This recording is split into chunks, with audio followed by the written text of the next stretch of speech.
What's going on, everybody? It's Conti here with another video. How to add emojis to a message in a document using the Touch keyboard application in Windows 10. You should be able to see the Touch keyboard icon parallel with your start menu at the bottom of your screen here, next to your time and date. If you do not see this icon, simply right-click in the time and date box and left-click once on Show Touch Keyboard button.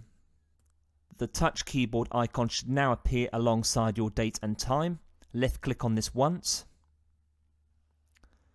With your file open, such as a Notepad file as I have as an example here, you should see a smiley face picture in between the Control and Space buttons.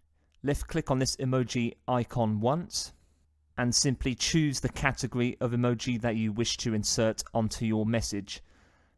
And having already selected the space on the document where I want this to go, I will left-click once on the icon that I want to insert, and this should appear on your file, as it would do in a variety of other types of documents, such as a Microsoft Word document, like in the example here. And you're done.